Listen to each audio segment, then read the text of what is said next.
Hi, I'm Miles from Carp School and I'm going to show you how to tie the mono rig. Really simple as they come. Okay, this rig is about as simple as it comes. It's the mono rig, or you can tie it in fluorocarbon. We're just going to use a simple knotless knot, and I'm going to show you a little trick of putting some silicone on the hook so that the hair leaves at quite an aggressive angle, making this rig turn into the fish's mouth really well. It's a favourite rig of mine, and as I said, nice and simple. So we're going to start off with a small loop to create a hair. Just a simple overhand knot to form a nice neat small loop. I've got this great little tool here to use on cold days, or if I want the loops to be exactly the same size. So the knot's over the short peg, the loop that I want to create is over the long peg, and there you go, you can pull that down nice and tight. Trim that off.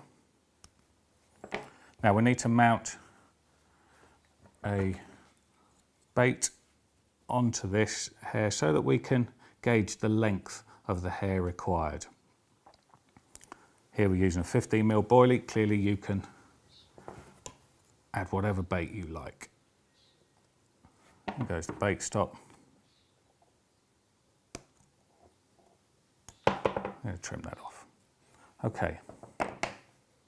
Now I mentioned that I like to add a small piece of silicone onto this rig so that I can adjust where the hair leaves the point of the hook, or sorry, the shank of the hook.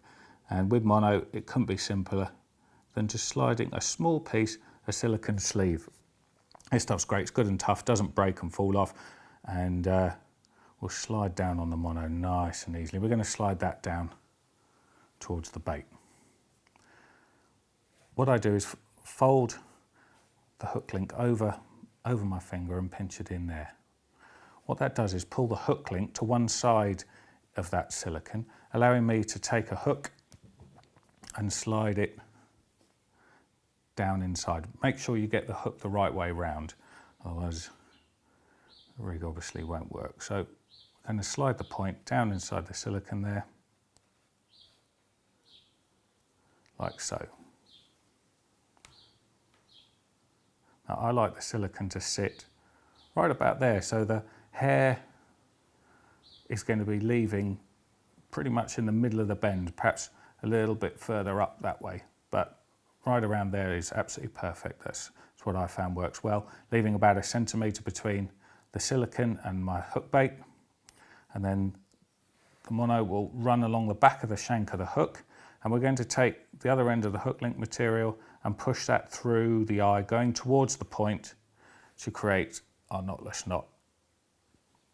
Now remember that most hooks have the wire coming along the shank, around and pressed in there, and there can sometimes be a little gap there. So remember, when you tie a knotless knot, that you should always come around the back. And we're going to do that once, twice, 3, 4, 5, 6, 7, 8 times, making sure those barrel rolls don't cross over each other, and nice and neat.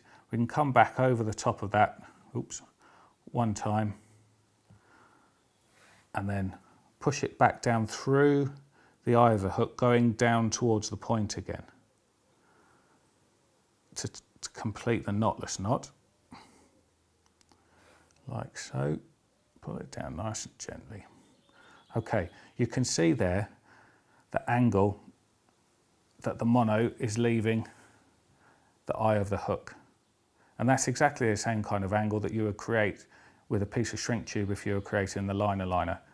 And the reason that's so important is it's very difficult for the fish to move away without that hook point being pulled into the bottom lip of the fish each time.